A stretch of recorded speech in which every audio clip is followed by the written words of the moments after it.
پھر کیا ہوا؟ پھر غلط یہ کنسیپٹ آیا، اور غلط کنسیپٹ کا نتیجہ آپ خود ہی دیکھ رہے ہیں 1400 سال بعد کیا نتائج سامنے آ رہے ہیں۔ اچھا، اس کے بعد قرآن و سنت کو چھوڑ کر مرشد کی اتباع، یعنی قرآن و سنت کو چھوڑ کر مرشد کی اتباع۔ مرشد کی اتباع کیا ہے؟ مرشد کے رنگ میں رنگ جانا، فنا فی المرشد، کہ جو مرشد کر رہا ہے وہ کرنا ہے بس، یہ نہیں دیکھنا قرآن کیا کہتا ہے، یہ نہیں دیکھنا حدیث کیا کہتی ہے، یہ نہیں دیکھنا کہ صحابہ نے کس طرح اس پہ عمل کیا، مرشد کو دیکھنا ہے کہ مرشد کیا کر رہا ہے۔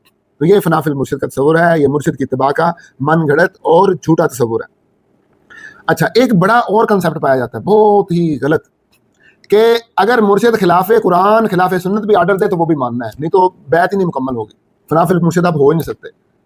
سب سے زیادہ اس نے نقصان پہنچایا، سب سے زیادہ، اور یہ عام ہے، آپ کسی بھی پیر مریدی کے سلسلے میں چلے جائیں، وہ یہ سنائیں گے آپ کو، پیر آپ کو کہے یا نہ کہے قرآن سنت پہ کے خلاف عمل کرنے کا، لیکن تصور یہ ضرور دیا جائے گا کہ ضرور دیا جائے گا کہ جب تک تم نے پیر کی ہر بات نہ مان لی، تم چھوڑ دو اس بات کو کہ وہ قرآن کے مطابق ہے کہ نہیں، وہ سنت کے مطابق ہے کہ نہیں، تم یہ بات مرشد پہ چھوڑ دو کہ وہ تمہیں کیا کہہ رہا ہے، تم بس پکا کر لو کہ مرشد مجھے قرآن و سنت کے خلاف حکم دے ہی نہیں سکتا، بس پھر جو وہ تمہیں آرڈر کرے تم نے وہ ماننا ہے، جو وہ تمہیں حکم دے دے وہ تم نے ماننا ہے بس۔ اب پھر اس میں یہ نچلے طبقے کی بات نہیں کر رہا میں، یہ ہائی لیول کے طبقے کی بات کر رہا ہوں، اور کتابوں میں اس طرح کے واقعات موجود ہیں کہ پیر نے شراب کا پیالہ پیش کیا مرید کو، اور مرید نے اس کو پی لیا، ٹھیک ہے، یا اس نے مرید نے انکار کیا پینے سے، تو اس نے کہا چل دفع ہو جا، اب تو میرا مرید بننے کے قابل نہیں ہے، تو نے میری بات نہیں مانی۔ ایسے واقعات بہت زیادہ واقعات ہیں جو موجود ہیں، یہ جو کتب ہے اس کی کرامات کی، اور مطلب کہ میں اب کیا کہوں اس کو، جو یہ تصوف کے اہل تصوف نے کتابیں رکھی ہوئی ہیں ان سب میں ایسے واقعات موجود ہیں، ٹھیک ہے۔ اور خود میں نے پڑھے ہیں، نماز کا حکم دیا، نماز چھوڑنے کا آرڈر دیا کہ نماز نہیں پڑھنی پیر نے، اور مرید پہ لازم ہوتا ہے کہ اب پیر نے کہہ دیا تو اب نماز بھی چھوڑنی ہے۔ یعنی یہ جو چشتی رسول اللہ، اور یہ آپ یہ دیکھتے ہیں یہ کیا چیز ہے، یہ یہی تو چیز ہے، یعنی چشتی رسول اللہ کا جو نعوذ باللہ من ذالک، میں یہ لفظ کہہ رہا ہوں بار بار، یہ جو کنسیپٹ ہے اور یہ واقعہ موجود ہے وہ کس وجہ سے موجود ہے؟ وہ اسی وجہ سے موجود ہے کہ پیر اگر آپ کو خلاف شرع حکم دے تو آپ نے وہ بھی ماننا ہے۔ یہ من گھڑت کنسیپٹ ہے، کوئی قرآن سے ثابت نہیں ہے کنسیپٹ، کوئی احادیث سے ثابت نہیں ہے، یہ ان کا اپنا گھڑا ہوا کنسیپٹ ہے، اور بالکل یہ خلاف قرآن اور خلاف سنت ہے، اس کی کوئی حیثیت نہیں، کوئی ویلیو نہیں۔ تو جب یہ کنسیپٹ غلط ہے تو یہ سارا سسٹم ہی غلط ہو گیا، سارا سسٹم ہی من گھڑت ہو گیا۔ جب ایک کنسیپٹ آپ کا غلط ہے تو سارا سسٹم ہی غلط ہو گیا۔ پھر کیسے ہم کہہ سکتے ہیں کہ یہ کنسیپٹ غلط ہے باقی سسٹم صحیح ہے؟ باقی سسٹم بھی غلط ہے، سارا ہی من گھڑت ہے۔ ناظرین، یہ تو میں تب بات کر رہا ہائی لیول کے پیروں کی، ہائی لیول کے جو مرید ہیں ان کی، اور یہ میں وہ باتیں کر رہا ہوں کہ جو اسلاف کے اندر مسٹیکس تھیں، یہ ان کی بات کر رہا ہوں، یہ وہ باتیں ہیں جو اسلاف کے مسٹیک تھی۔ اور داتا گنج بخش رحمۃ اللہ تعالیٰ علیہ، ٹھیک ہے، اب ان کا جو ہے ان کی کتاب کشف المحجوب دیکھیں، وہ آج سے وہ مطلب کہ 400 صدی ہجری، یعنی آج سے 1000 سال پہلے کی وہ کتاب ہے۔ تو انہوں نے اتنے جھوٹے پیروں کے واقعات اس میں بتائے ہوئے ہیں، جھوٹے صوفیوں کے واقعات بتائے ہوئے ہیں، تو وہ کیا چیز ہے؟ اس کا مطلب یہ ہوا کہ آج سے 1000 سال پہلے یہ جو سلسلہ تھا جھوٹی پیری مریدی کا اور یہ تصوف کا، جھوٹا تصوف کا، یہ تو شعبہ خراب ہو چکا تھا، یہ گندا ہو چکا تھا، یہ شعبہ اس وقت بھی یہ گندا ہو چکا تھا۔ اور جو داتا گنج بخش رحمۃ اللہ تعالیٰ علیہ نے کتاب لکھی کشف المحجوب، وہ اسی لیے لکھی ہے تاکہ لوگوں کو ان جھوٹے پیروں سے بچایا جائے۔ ان کا کتاب لکھنے کا تو مقصد یہ تھا کہ یہ نہ پڑھو پیری مریدی میں، یہ غلط ہے پیری مریدی، انہوں نے تو کتاب اس لیے لکھی ہے۔ لیکن ہم نے کیا کیا، ہم نے اس کتاب کو آگے رکھ کے نہیں بتایا لوگوں کو یہ کتاب کیا کہہ رہی ہے، ہم نے اور جو ہے اس کام کو بڑھا کے اس کو پیش کیا۔ تو مطلب کہنے کا یہ ہے کہ وہ انہوں نے تو ایک اصلاح کی تحریک کے لیے کتاب لکھی تھی تاکہ لوگ جو ہیں بچ جائیں ان صوفیاء سے، جھوٹے صوفیاء سے، پیروں سے، ان سے بچ جائیں۔ لیکن رزلٹ کیا نکلا کہ ہم اور اس میں گھس گئے، ہاں ہم اور اس میں گھس گئے، ہم اور اس میں ملوث ہو گئے۔ تو 1000 سال پہلے یہ جو سلسلہ تھا، سسٹم یہ خراب ہو چکا تھا 1000 سال پہلے۔ یہ تو میں کم از کم 1000 سال بتا رہا ہوں، آپ یوں سمجھیے کہ 1000 سال پہلے سے، یعنی جب سے سلسلہ شروع ہوا ہے تب سے یہ سلسلہ خراب ہو چکا ہوا ہے، یہ پیری مریدی کا، کہ جب پہلا کوئی پیر بنا اور یہ پہلا کوئی مرید بنا، اس کے ساتھ ہی جو تھے جھوٹے پیر بھی میدان میں آ گئے۔ جب دیکھیے نا کہ نبی کریم صلی اللہ تعالیٰ علیہ وسلم کی جو احادیث انہوں نے جب گھڑنی شروع کر دی، یعنی موضوع احادیث گھڑنی شروع کر دی، اور نہیں بخشا انہوں نے نبی کریم صلی اللہ تعالیٰ علیہ وسلم کو، اور بے شمار موضوع احادیث ہیں، تو پھر کیا اس وقت یہ کب حدیثیں گھڑی گئی ہیں؟ یہ تابعین کا دور تھا نا جب حدیثیں گھڑی گئی ہیں، تابعین کے دور میں گھڑی گئی حدیثیں۔ تو جب تابعین اور تبع تابعین کے دور میں جھوٹی حدیثیں گھڑی گئیں اور جھوٹے حدیثوں کا کثرت سے رواج تھا، تو پھر مجھے یہ بتائیے کہ کیا جھوٹے پیر نہیں اس وقت وہاں پہ ہوں گے؟ کیا جھوٹے صوفی نہیں ہوں گے وہاں پہ؟ کیا جھوٹی کرامات نہیں ہوں گی وہاں پہ؟ ہوگا, سب کچھ ہی ہوگا. جھوٹے پیر بھی ساتھ ہی وجود میں آ گئے تھے, جھوٹی کرامات بھی ساتھ ہی وجود میں آ گئی تھی, یہ جھوٹے سلسلے بھی ساتھ ہی وجود میں آ گئے تھے. تو سسٹم اس وقت ہی کرپٹ ہو چکا تھا, اس وجہ سے کہ جس سسٹم کی بنیاد ہی خلاف قرآن ہو, جس سسٹم کی بنیاد ہی خلاف سنت ہو, خلاف حدیث ہو, خلاف فرمان خدا ہو, خلاف فرمان رسول صلی اللہ علیہ وسلم ہو, تو وہ سسٹم چل نہیں سکتا, وہ کرپٹ ہوتا ہے سسٹم, وہ سسٹم کرپٹ ہو جاتا ہے. تو یہ اس وقت سے ہی کرپٹ ہو گیا تھا جب یہ سٹارٹ ہوا تھا. یعنی یہ دور کون سا تھا؟ یہ نبی کریم صلی اللہ تعالیٰ علیہ وسلم کی ہجرت کے 100 سال بعد, 100 ہجری تک یہ دور صحابہ تھا. اور 100 ہجری کے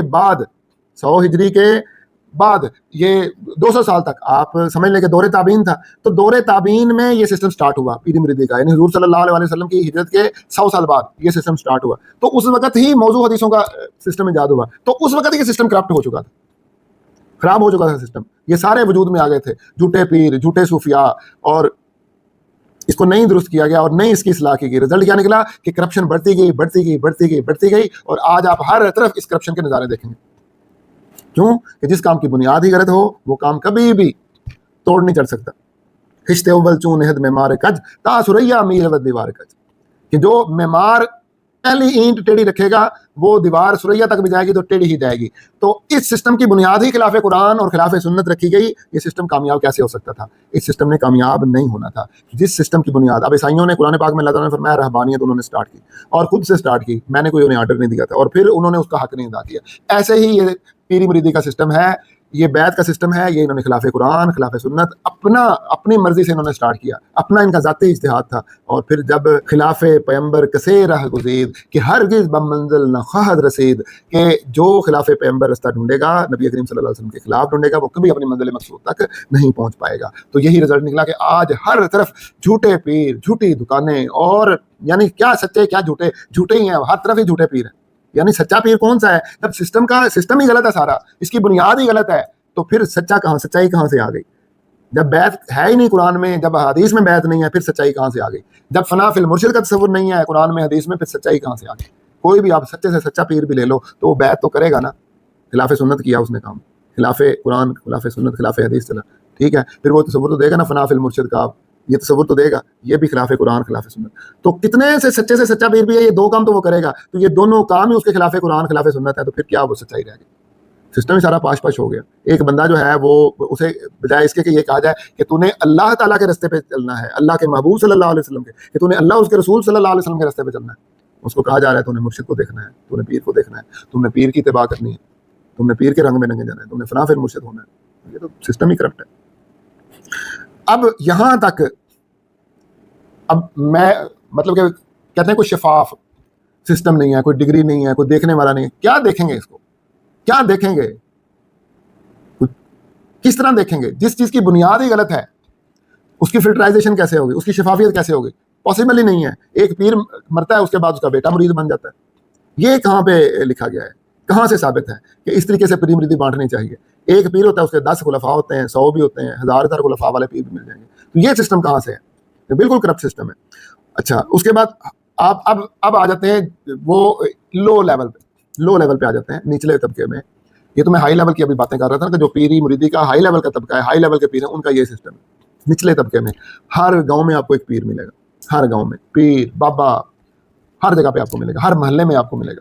اور ابھی تو یہ آپ یوں سمجھیں کہ یہ میڈیا کی وجہ سے بہت کم ہو گئے ہیں. یہ ماشاء اللہ اقرار الحسن نے بڑا اس پہ ورک کیا ہے, اور مجھے ان کا وہ ایک پرکھچے چینل ہے, وہ اس نے, اس بھائی کا مجھے نام نہیں آ رہا, تو اس نے بڑا اس پہ کام کیا, اور بڑے ہیں بہت لوگ اس کے اوپر کام کر رہے ہیں.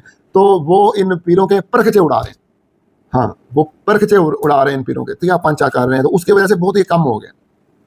وگرنہ ہر محلے میں آپ کو ایک پیر ملنا تھا, ہر گلی میں ایک پیر ملنا تھا, اور ملتا تھا. اور ہر گاؤں میں, اور ابھی بھی آپ کو گاؤں میں پیر ملیں گے, ہر گاؤں میں ایک پیر ملے گا, محلے میں گلی میں پیر آپ کو ملیں گے.